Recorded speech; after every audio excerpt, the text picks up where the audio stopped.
Hi everyone, this is Dan, and this is Sonic and Knuckles Mecha Madness Special by Archie Adventure Series Comics.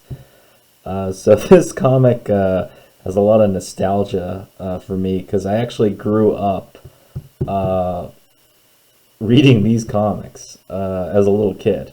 So this is, let's see, I think it says it right here, Sonic and Knuckles Madness, number 1. 1996, published by Archie Comics. So many moons ago, Archie Comics used to have the license for Sonic the Hedgehog from Sega, and me having grown up as a huge Sega fanboy, I remember going to the stores and the comic shops buying this. I actually remember this was my first experience with a comic book. I went to an Alpha Beta, which is a grocery store chain that is long gone in Southern California. They were purchased by Ralph's, and then I think Ralph's eventually got purchased by Kroger. I think Ralph's still exists though. But I remember picking this up from the front newsstands, I guess you could say. And yeah, back in the days when you could still buy comics at grocery stores, not too far ago. So yeah, finding this little book was kind of a little treasure. Now that I'm done gushing about nostalgia, let's get to the reality, and that is this book is really, really cheesy, and it's kind of funny to read it now. The art is fantastic. I remember really enjoying this art and actually drawing it a lot as a little kid. I really liked it a lot. This is kind of the Mobius universe that the Sonic Archie comics lived in, and I don't know if it was the first or the second American cartoon used these characters a lot.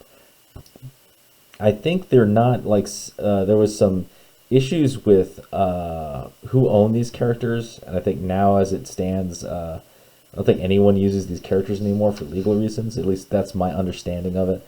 I didn't really read deep into the Archie comics once it got past, I think, the release was Sonic Adventure on the Dreamcast. But anyway, yeah, the art is fantastic. The story is very straightforward and a little bit on the cheesy side. A lot of puns, a lot of puns. I forgot how many puns this thing has. But very simple plot summary, kind of summarizes it right. This is actually really cool. I actually like this. But effectively, they have a little bit of an argument where Sonic wants to roboticize himself. He gets captured, gets turned into a robot against his will. And then Robotnik kind of sends him over to attack the Knothole Village, or the Mobius, with all these little these cartoon animal characters. And him, as Mecha Sonic, easily beats the crap out of all of our heroes, right? It's being Princess Sally, Bunny Rabbit, and Knuckles. I forget who this freaking walrus is called. But yeah, no, I remember that. I remember this character from the cartoon. He had like a French accent. It was an annoying little punk. For some reason, the bunny had a southern accent, like Rogue from X-Men, which was kind of interesting, but it did make these characters very colorful, especially for me growing up. I really enjoyed this. I remember when I was a little kid, I really liked this story, and then coming back and reading it now, it's a little silly, but I could also understand how a little kid would think this is fun. The puns are really bad. So anyhow, they kind of go through some talk, and they get their little device here, this little roboticizer that they've kind of rebuilt, which is sort of an excuse so that they can have Knuckles jump into it and he can become a robot. Dude, I remember these Archie comics. Yeah, just going to the store and picking them up. There it is right here. You know what's kind of interesting is they write these like little 10-page issues as almost as if they were going to like release them individually. Because all of them almost, like, there's so much just startup, like, exposition. You have one of these, like, all the time, just using the Sega logo. Sonic the Hedgehog! Sonic the Hedgehog! Sonic the Hedgehog! It's kind of ridiculous. I stopped playing Sonic, I think, after the Dreamcast era. I think I played maybe, like, the GameCube game that they brought over. Once, like, Sega was no longer making consoles, it wasn't really my thing anymore. I will say this freaking art design for Mecha Sonic is freaking cool. Kind of sad that they don't use or reference the comics all that much. Yeah, I always thought Robotnik was hilarious the way he was drawn in this. I always liked it a lot. I thought it was really cool. At least I like this design more than the Japanese design. But that may be me.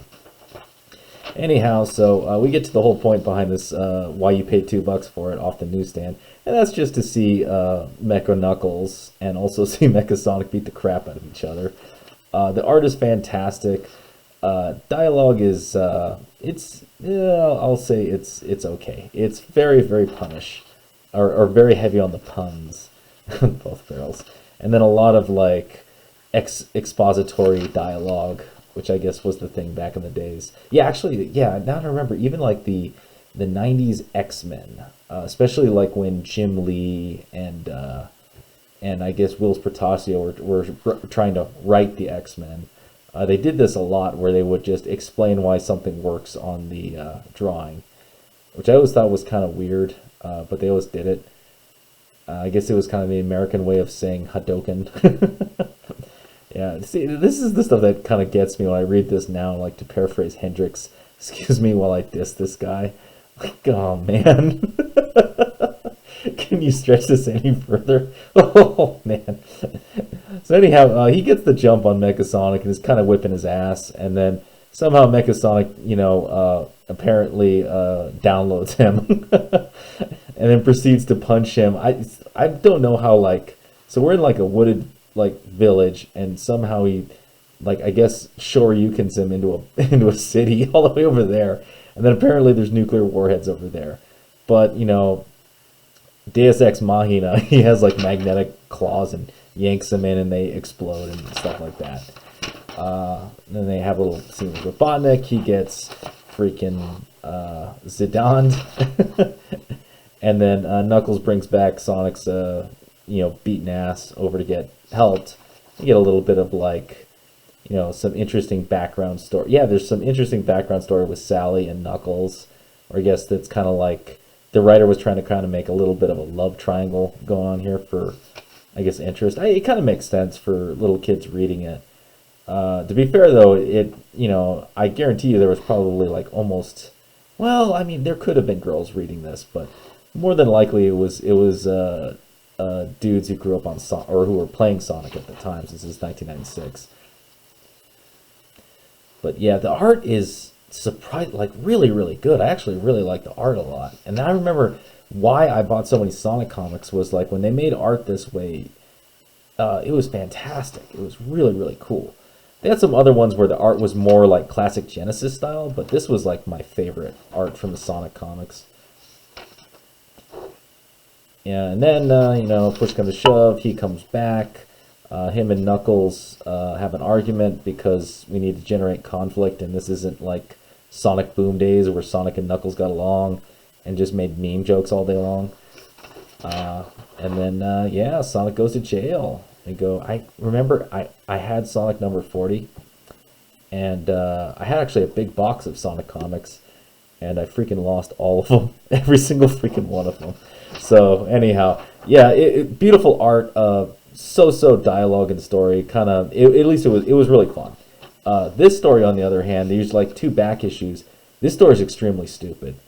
Like, I almost feel like they made this story just to create the characters, because it's really short, it's really stupid, and it just has like, this guy comes out of nowhere, and he's like, oh yeah, I'm like, all this power, da da da da da, and then the good guys just smack him around, and the Chaotix, honestly, I freaking hate these characters anyway.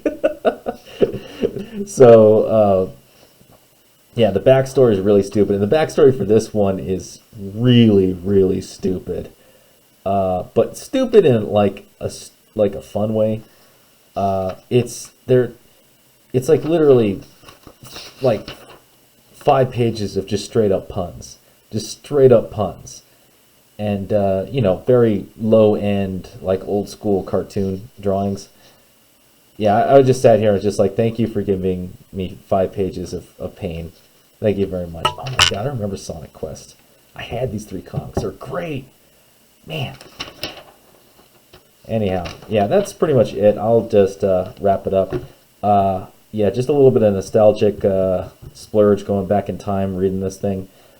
Is it actually worth the price? I would say actually no. For the time that it was released, it wasn't worth it. But the art probably is.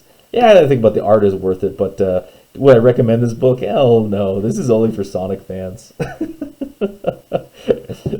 Anyhow, that's it. If you like the video, hit the thumbs up, subscribe, and hit the bell for notifications. If you got a comment from my fellow old school Sonic fanatics, leave it down below, and I will see you next time.